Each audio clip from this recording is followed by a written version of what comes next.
Paano po ba nagtapos yung Book of Judges? Pag-usapan po natin yan sa devotion natin na ito.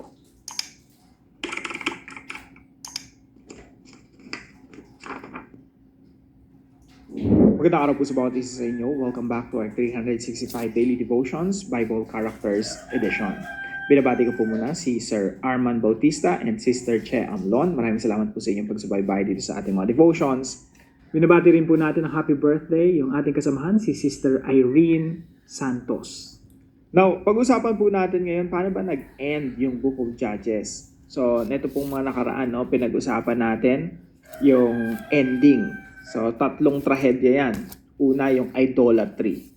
Pangalawa, sexual violence. Pangatlo, civil war. Ito po yung devotion natin ngayong araw. Balikan lang po natin yung ating mapa muna, no? So, ito yung mapa ng Google Map, no? Pero dito talaga nangyari yung mga kaganapan sa Biblia. So, pinag-usapan po natin kahapon yung istorya ng Levita. Yung Levita na yon, meron siyang concubine at yung concubine niya po ay pinagsamantalahan, no? Ni-rape ng mga, actually to the point of death, ng mga kalalakihan sa Gibeah. Now, yung Gibeah po ay sakop ng Benjamin o tribo ng Benjamin. At ito po yung Gibeah sa panahon natin ngayon. Ayan po, no? Tinayuan siya ng palasyo ni King Hussein pero hindi natapos yung palasyo niya dahil sa Six-Day War. So ito po yung lugar kung saan nangyari yung pang-aabuso doon sa babae, sa concubine ng isang Levita. Now, according to the story, yung pag-uwi ng Levita, chinap-chap niya yung asawa niya, tapos isined niya doon sa 12 tribo.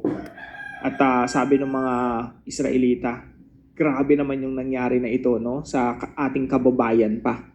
So, kailangan nating bigyan ng hustisya. So, kinausap nila yung mga Benjamites. Sabi ng mga Israelita, ang dami nila mga Israelites, ha? Isipin nyo, 11 against 1. So, sabi ng mga Israelita, bigay nyo sa amin yung mga gumawa ng krimen na yan at papatay namin sila. Kaso, etong mga Benjamites, prinotektahan pa yung kanilang kalahi o yung lahat naman sila magkakalahi, yung kanilang katribo. Now, sabi po rito sa verse 12 ng Judges chapter 20, the tribes of Israel sent messengers throughout the tribe of Benjamin, saying, what about this awful crime that was committed among you?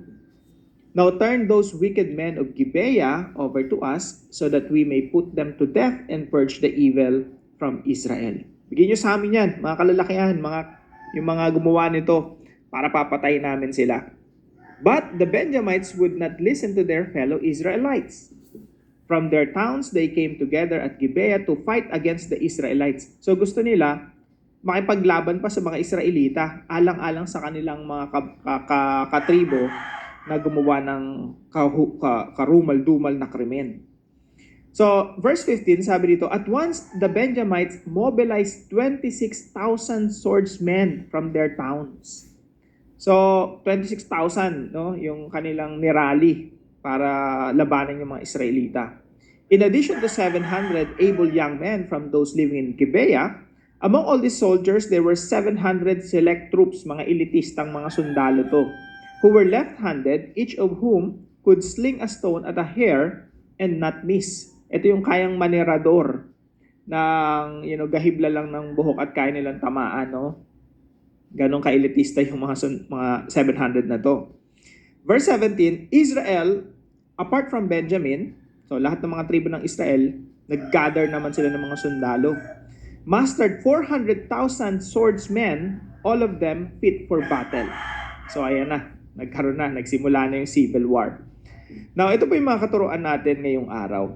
Number 1 po, the book of Judges teaches that tolerating sin leads to tragedy. Yung book of Judges po, tinuturuan po tayo na yung isang maliit na kasalanan o malaking kasalanan, as long as tinotolerate mo yan, yan ay mauuwi sa trahedya. Walang iniwan po yan sa mga anak natin. Kapag may gumagawa ng kasalanan, hinahayaan lang natin. Asahan mo, paglaki niyan, yung kasalanan na ginagawa niya, magiging malaking kasalanan at mauwi ito sa trahedya.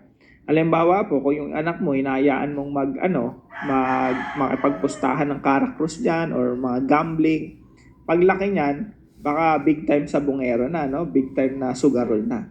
So, ang isang kasalanan pag tinotolerate natin, lalong lumalaki yan at mauuwi yan sa trahedya. Now, eto pong mga Benjamites, no? Tinolerate nila yung kasalanan ng kanilang mga katribo. Imbis na ibigay nila, isurrender nila, marahil mga influential yon, no? I suppose. Kasi, ano sila parang feeling nila, hindi sila mapaparusahan, walang,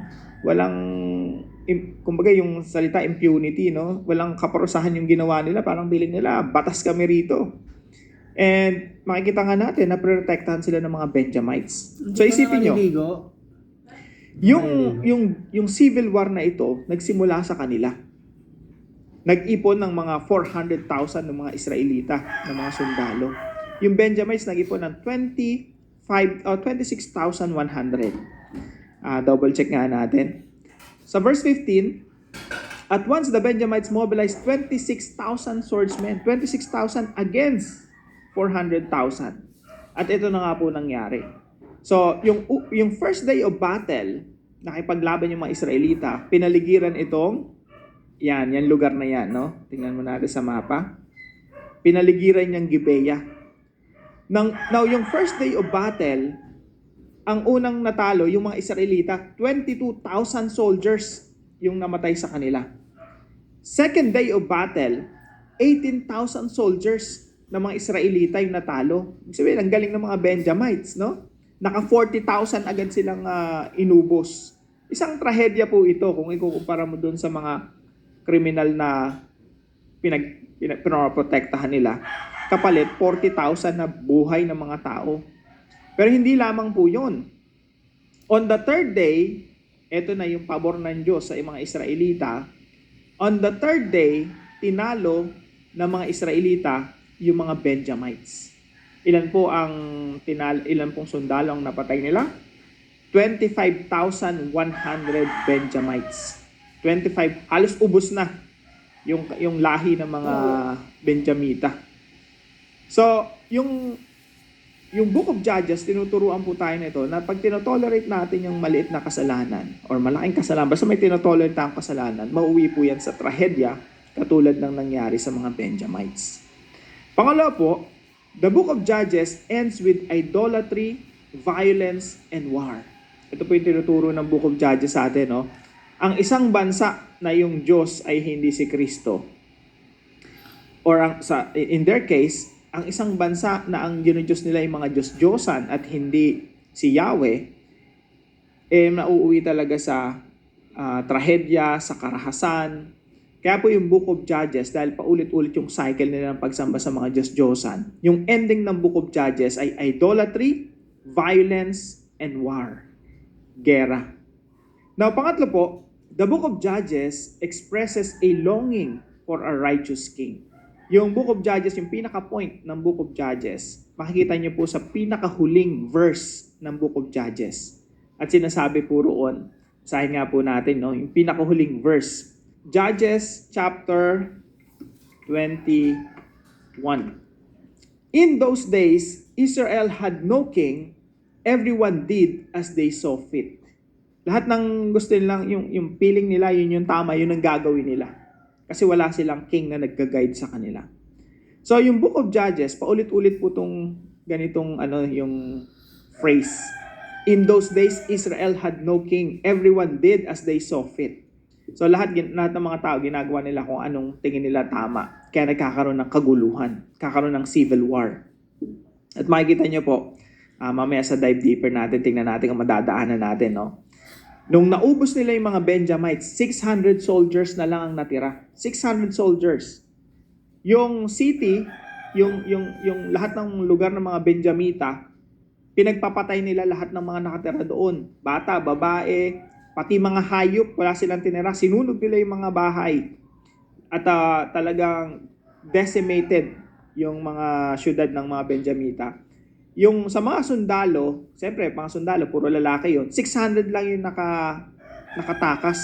Halos naubos nila. I-wipe out talaga na yung mga Benjamites.